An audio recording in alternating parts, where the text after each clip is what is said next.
चांदी का चम्मच लेकर पैदा हुए थे केंद्रीय मंत्री चिराग पासवान। पिता 9 बार के सांसद, 2 बार राज्यसभा के सदस्य और 5-6 बार केंद्रीय मंत्री। पूरा मामला बताते हैं। चिराग पासवान इस समय नरेंद्र मोदी जी के मंत्रिमंडल में है और उन्होंने कहा जब तक जिंदा हूं तब तक आरक्षण पर आंच नहीं आएगी। सुप्रीम कोर्ट ने हलफनामा मांगा था। उस हलफनामे की बात हम कर रहे हैं। चिराग पासवान से लेकर के हम बाबा की भी बात करते हैं।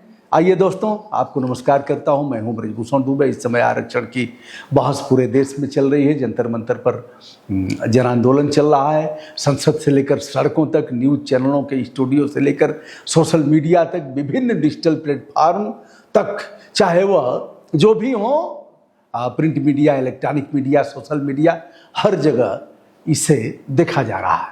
बस एक ही सवाल तैर रहा है, क्या आरक्षण का मकसद केवल सामाजिक प्रतिनिधित्व देना था या फिर एक समय के बाद आर्थिक और राजनीतिक रूप से पूरी तरह मजबूत हो चुके परिवारों को खुद आगे बढ़कर यह अधिकार छोड़ देना चाहिए। चिराग पासवान क्या खुल करके, सीना ठोंक करके यह कहेंगे कि हमारे पिता आधा दर्जन बार केंद्रीय मंत्री रहे, अटल बिहारी वाजपेयी जी से लेकर के मनमोहन सिंह, एच.डी. देवेगौड़ा से लेकर के नरेंद्र मोदी जी के कार्यकाल तक, अब हमें आरक्षण नहीं चाहिए। हमारे चाचा भी विभिन्न संवैधानिक पदों पर रहे और हमारे परिवार के लोग भी, हमारे अन्य, हम बताते हैं उसको, क्या सीना ठोक करके चिराग पासवान कहेंगे कि अब हमें आरक्षण नहीं चाहिए। हमारा जो आरक्षण है अन्य पासवान को मिले, हमारा जो आरक्षण है दलित वर्ग के अन्य लोगों को चाहिए। ऊपर वाले ने हमको ठीक कर दिया। चिराग पासवान किसके बेटे हैं, मतलब माँ कौन है, इस पर भी हम बात करेंगे और आगे अन्य लोगों की भी बात करेंगे। चिराग पासवान की ही क्यों, अन्य लोगों की क्यों नहीं। इस श्रेणी में तमाम लोग हैं। कांग्रेस के खड़गे साहब भी हैं, समाजवादी पार्टी के रामजीलाल सुमन साहब भी हैं, सांसद अवधेश प्रसाद भी हैं। क्या अवधेश प्रसाद जी को आगे भी आरक्षण, अभी भी आरक्षण चाहिए? सवाल तो करना पड़ेगा। अवधेश पासी अगर छोड़ देंगे आरक्षण तो उनके समाज के अन्य लोगों को मिलेगा और जब तक गटक करके लेते रहेंगे तब तक। तो चांदी का चम्मच लेकर पैदा हुए थे, भले ही कहने के लिए दलित हैं, लेकिन जिस आभा मंडल में वह पैदा हुए थे, राजशाही ठाट बाट में पैदा हुए थे, चिराग पासवान मोदी जी के हनुमान हैं।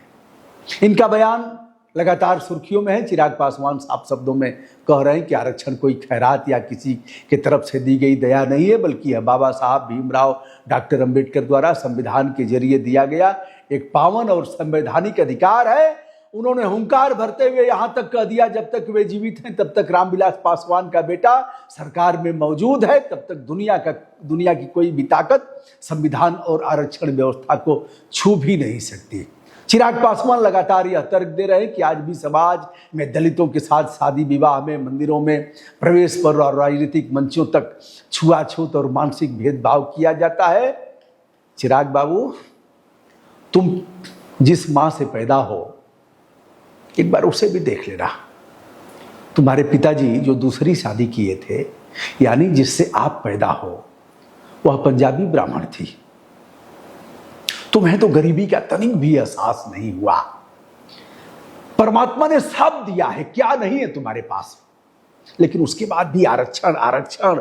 चिराग अभी भी लेगा आरक्षण, रामविलास पासवान का बेटा अभी भी लेगा आरक्षण, बिना आरक्षण के जिंदा नहीं रह सकता। और बाबा कहेगा जब तक जिंदा हो, भाइयों बहनों, जब तक मैं जिंदा हूं, जब तक हमारे धमनियों में खून का एक एक कतरा जब तक प्रवाहित है, भाइयों बहनों, तब तक यह मोदी की गारंटी है कि देश से आरक्षण खत्म नहीं होगा। अब भेदभाव की बात कर रहे हैं। विभिन्न हिस्सों में दलित दूल्हों को घोड़ी पर चढ़ने से रोकने जैसी घटनाएं का हवाला देकर यह सिद्ध करने की कोशिश करते हैं कि सामाजिक भेदभाव आज भी खत्म नहीं हुआ है और इसीलिए आरक्षण में क्रीमी लेयर या कोटे के भीतर कोटा की अवधारणा को लगातार पुरजोर विरोध कर रहे हैं। चिराग पासवान, जब तक अपना आरक्षण नहीं छोड़ोगे, तुम्हारे जैसे लोग, तमाम केंद्रीय मंत्री, राज्यों के मिनिस्टर जो करोड़ों में खेल रहे हैं, जिन्हें दुनिया का सारा वैभव, धन संपत्ति सब कुछ प्राप्त है, अगर वह नहीं छोड़ेंगे तो घुरहु पासवान के यहां आरक्षण कैसे पहुंचेगा।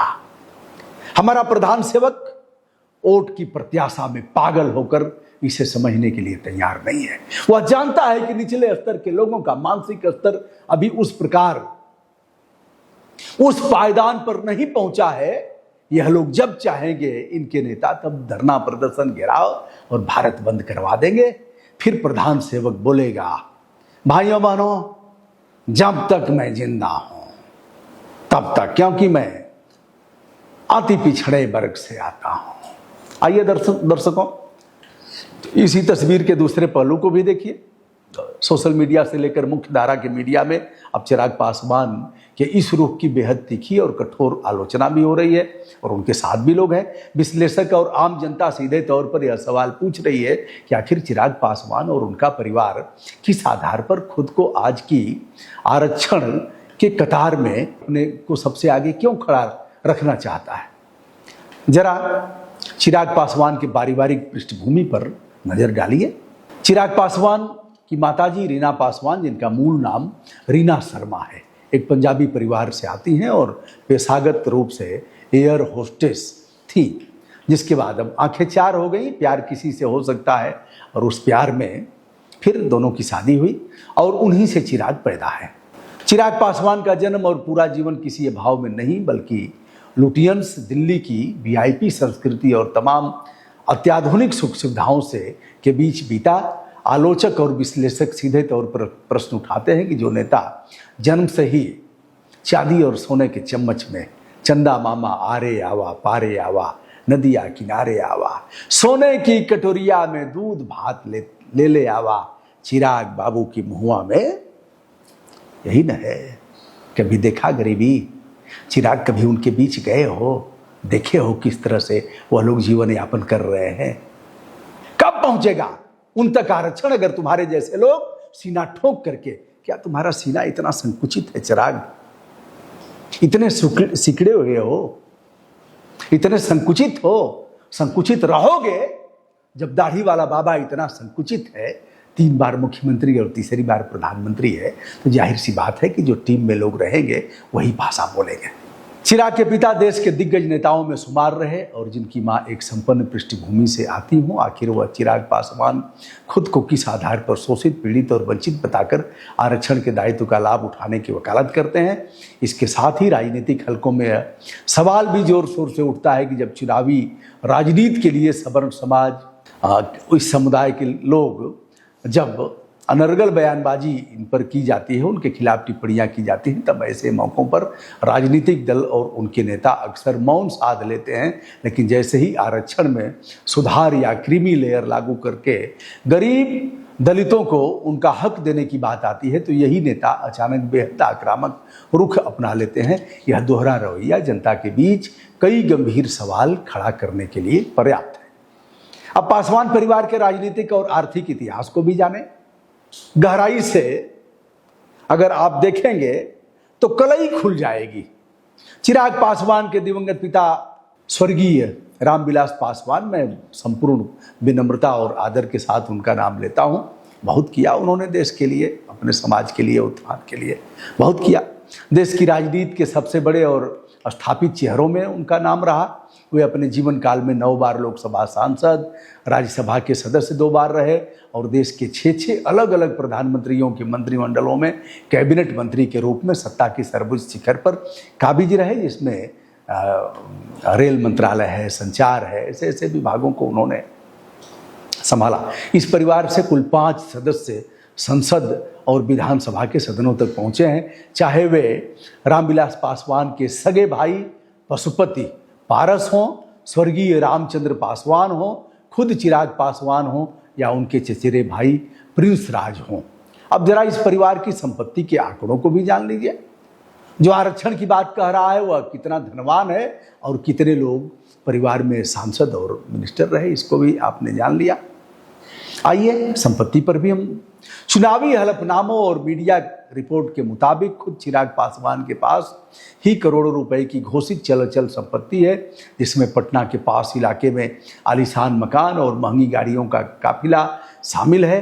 उनके पिता रामविलास पासवान अपने पीछे करोड़ों की संपत्तियां छोड़ गए हैं। इसके अलावा बिहार के खगड़िया, दरभंगा और पटना जिलों में फैले इस संयुक्त परिवार की पुश्तैनी और व्यावसायिक जमीनों की बात करें तो इसके अनुसार इनके पास लगभग 90 से 140 बीघा जमीन है।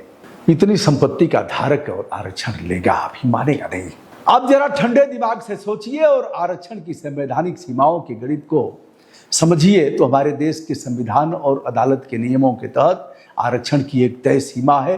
राष्ट्रीय स्तर पर अनुसूचित जाति यानी एससी वर्ग के लिए 15% और अनुसूचित जनजाति एसटी वर्ग के लिए 7.5% आरक्षण का दायरा तय है। राज्यों में भी यह सीमा सीमित रखी गई है। अब सीधा सा गणित यह है कि नौकरियां, स्कूल, कॉलेज की सीटें और राजनीतिक टिकट सीमित हैं। जब 15% का यह कोटा पहले से तय है तो इस सीमित दायरे में सबको जगह कैसे मिल सकती है? इसमें तो वही जाएंगे। अगर चिराग पासवान जैसा परिवार जिसके पास करोड़ों की संपत्ति, 140 बीघे की जमीन, दिल्ली पटना में आलीशान बंगले, 50 सालों से सत्ता की गद्दी पर किसी न किसी रूप में काबिज, उस सीमित कोटे की सीमा में अपनी जगह ब्लॉक करके बैठ जाएगा तो बचे हुए सीमित कोटे में किसी गरीब दलित का नंबर कैसे आएगा? यानी 15 में आप ही सिमटे रहेंगे, आपका परिवार रहेगा और फिर आप ही जैसे लोग रहेंगे, अन्य लोगों का नंबर कैसे आएगा? उत्तर प्रदेश और बिहार के उन इलाकों के तरफ अगर रुख किया जाए तो असल दलित समाज आज भी घोर गरीबी और उपेक्षा में जी रहा है। उत्तर प्रदेश और बिहार की मुसहर, माझी जैसी जातियां आज भी झोपड़ियों में रहने के लिए मजबूर हैं। पिछले साल बिहार चुनाव में हमने दिखाया था किस तरह से बदबूदार कुएं से पानी निकालना, उसी का पानी पीना, विद्यालय न जाना, 50 वर्ष की उम्र में ही वृद्ध होकर के माझी समाज और ऐसे समाज के लोगों का दिवंगत हो जाना, 20 साल की उम्र में बबुनी 4-4, 5-5 बच्चे पैदा कर गई, विधवा भी हो गई, बच्चे ऐसे और दूध नहीं है। यह सब मैंने दिखाया है दोस्त, और शुरू से यह काम मैंने किया है। जहां शिक्षा की रोशनी नहीं पहुंची, डोम परिवार बांसफोर और शमशान घाटों की राख से अपनी जिंदगी तलाश रहे हैं। उसी राख से उनके घर भोजन बनता है। घर घर बाबा ने सिलेंडर पहुंचा दिया, लेकिन आज भी उनके घर जाकर के देखिए, जिस लकड़ी से पार्थिव शरीरें जलाई जाती हैं उसी लकड़ी से उनका खाना बनता है। मेहतर, भंगी और वाल्मीकि समाज के लोग आज भी कठिन श्रम और विषम परिस्थितियों से उलझे हैं। तुरी, बांसफोर, बहेलिया, चेरो और कोल जनजाति के लोग प्रशासनिक कागजों से बाहर निकल ही नहीं पाए आज तक। जब चिराग पासवान उन जैसे ताकतवर राजनेता आरक्षण के उस सीमित ढांचे पर अपना वर्चस्व बनाए रखते हैं तो मुसहर, डोम और इन जातियों की बात जिस पर हमने किया, यह कैसे राष्ट्र की मूलधारा में शामिल हो सकते हैं? इनके बंगले के अगल बगल वह लोग फटक भी नहीं सकते। दूसरी तरफ माझी और मुसहर समुदाय का बच्चा बिना स्कूल और बिना भोजन के अपनी जिंदगी बिताने को मजबूर है। जब चिराग पासवान जैसे संपन्न और स्थापित लोग इस सीमित आरक्षण को नहीं छोड़ेंगे, तब तक मुसहर, डोम, वाल्मीकि समाज और गरीब बच्चे जिनकी बात हमने किया, वह कैसे जा सकते हैं? जीवन भर न तो उनको नौकरी मिलेगी, ना ही जो भी मौलिक सुविधाएं हैं उन तक पहुंच पाएगी। राजनीति में आरक्षण के तहत अथवा सीधे सीधे फाइट करके, फ्री फाइट करके उनका पहुंचना तो असंभव जैसा है। यद्यपि नेपोलियन बोनापार्ट ने कहा था, असंभव शब्द तो मूर्खों और कायरों के डिक्शनरी में मिलता है। यदि हमारी चलती तो मैं असंभव शब्द को शब्दकोश यानी डिक्शनरी से निकालकर फेंक देता। अंबेडकर साहब ने संविधान में आरक्षण का प्रावधान किया था। बड़ी विनम्रता के साथ मैं कहना चाहूंगा, उनका सपना था एक ऐसे समाज का निर्माण करना जहां मुसहर, डोम, तुरी, वाल्मीकि और ऐसे तमाम पिछड़े, वंचित, शोषित लोगों को मुख्य धारा में लाया जा सके। लेकिन जब कोई परिवार 5-5 बार सदनों में चुनकर चला जाएगा, 9-9 बार, 11 बार चला जाएगा, पीढ़ियां दर पीढ़ियां सत्ता का आनंद लेती रहेंगी, चांदी के चम्मच से लेकर के पैदा होगा, तो फिर क्या होगा उनका? अरबों अरबों करोड़ों की संपत्ति खड़ी कर ले, उसके बाद भी अगर वह बोल रहा है तो निश्चित रूप से यह दुर्भाग्यपूर्ण है। वह नहीं बोल रहा है, बोल रहा है दाढ़ी वाला बाबा, जिसने तय कर लिया है कि हम समाज को खंड खंड टुकड़ों में, वर्ग में, क्यारियों में बांट करके छोड़ेंगे। यह बाबा केवल और केवल सत्ता पर बने रहने के लिए वह सारे खराब आचरण करेगा जो लोकतंत्र में, सभ्य समाज में कदापि जायज नहीं है। लेकिन बाबा ने ऐसी दवा चढ़ा दिया है, ऐसी दवा चढ़ाया है जिस दवा का असर अभी भी खत्म हो नहीं रहा है। सबसे अधिक अगर दवा का असर है तो तिवारी जी पर है, दुबे जी पर है, पाठक जी पर है, मिसिर जी पर है, दीक्षित जी पर है। ऐसे लोगों पर अभी भी असर दबा करके है, मैंने देखा है शुरू से। अब चलिए, फिर आप कहेंगे वही लोग आएंगे, गरियाने भी आएंगे, शर्म नहीं लग रही है, यह वो है। वास्तविक वंचित दलित के मुंह पर यह तमाचा जैसा है, जैसा कि जो आरक्षण की स्थिति वर्तमान में बनी है। गांव की झोपड़ी में बैठकर आज भी एक अदद सरकारी नौकरी या शिक्षा के अवसर का इंतजार करना क्या बता रहा है? अगर चिराग पासवान जैसे आर्थिक और राजनीतिक रूप से बेहद ताकतवर नेता आरक्षण के भीतर क्रीमी लेयर का विरोध करते हैं तो वे असल में उस अंतिम पायदान पर खड़े मुसहर और डोम का हक मार रहे हैं, पासवान का हक मार रहे हैं, दुसाद पासी और इनका हक मार रहे हैं, दलितों का हक मार रहे हैं, SC ST का हक मार रहे हैं। क्योंकि जब तक संपन्न और शक्तिशाली लोग आरक्षण की व्यवस्था में कुंडली मारकर बैठे रहेंगे, तब तक वह गरीब दलित का बच्चा कभी भी आगे नहीं बढ़ पाएगा, जिसके पास न तो पटना में करोड़ों का घर है, न कई बार बात दोहराना ठीक नहीं है। एकमात्र न्याय संगत निष्कर्ष यही निकलता है कि आरक्षण की सीमा सीमित है और इसे किसी एक वर्ग या परिवार की बपौती नहीं बनने दिया जा सकता है। जिन परिवारों का और जिन पीढ़ियों का सामाजिक, आर्थिक और राजनीतिक उत्थान पूरी तौर पर हो चुका है, उन्हें अब नैतिक जिम्मेदारी उनकी है कि स्वैच्छिक रूप से आरक्षण का लाभ छोड़ देना चाहिए। सुप्रीम कोर्ट अगर कह भी रहा है तो बाबा जिसने तय कर लिया है कि हम अगली बार भी एक चांस करेंगे और इस पद पर बैठे हुए हम अंतिम सांस लेंगे, या तो मान लिया है कि हमारा अंतिम समय नहीं आएगा।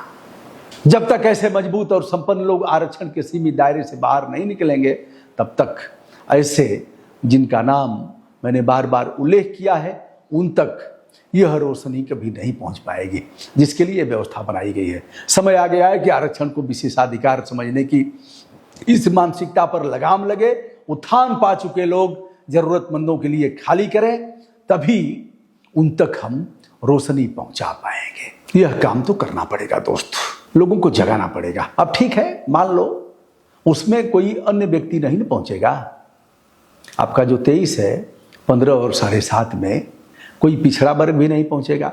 सामान्य के पहुंचने का सवाल ही नहीं है, आप ही को न रहना है। और जो सामान्य का है 50%, उसमें आप अपनी प्रतिभा, दक्षता और आप हॉस्टल में रह रहे हैं, चढ़ करके लीजिए ना, इनके सीना पर चढ़ करके लीजिए। जो आपको सुविधाएं मिल रही हैं, हम चाहते हैं संपूर्ण सुविधाएं मिले, और भी सुविधाएं मिले, और आप फाइट करो, उस दौड़ में शामिल हो जाओ। क्या हो, दौड़ करके हम सामान्य में और चढ़ बढ़ करके जो अच्छे बच्चे हैं सामान्य भी ले रहे हैं। तो चांदी का चम्मच लेकर पैदा हुआ चिराग पासवान, जिसकी माताजी भी सामान्य है और पिता 8 बार 9 बार 11 बार कुल मिलाकर के सांसद और 6 बार मिनिस्टर, 6 प्रधानमंत्रियों के कार्यकाल में केंद्रीय मंत्री, उसका बेटा अगर कह रहा हो कि आरक्षण जब तक जिंदा रहूंगा तब तक आरक्षण चलता रहेगा, दुर्भाग्यपूर्ण है। और यह चिराग का दोष नहीं है, यह दोष उस बाबा का है जो सदन में कहता है, भाइयों बहनों, मैं अति पिछड़ा हूं। दोस्तों, मैं हूं ब्रजभूषण दुबे, संपूर्ण आदर के साथ हमारा प्रणाम आप सभी तक निवेदित है। मैं चाहूंगा आप कमेंट करें इस पर, शुद्ध भाव से, किसी दुर्भावना से ग्रसित होकर के न करें। और मनुष्य का जीवन बार बार नहीं मिल रहा है, स्वस्थ चिंतन करें और स्वस्थ अभिव्यक्ति हमारी यह देश के लिए कारगर सिद्ध होगी। मैं चाहूँगा यदि हमारा वीडियो अच्छा लगता हो तो आपका कमेंट जरूर आए, और अगर हम कुछ गलत कर रहे हों तो आपका मार्गदर्शन हमें प्राप्त हो। आप हमें टोकिए, रोकिए, बताइए, समझाइए, लेकिन गरियाइएगा मत। प्रणाम।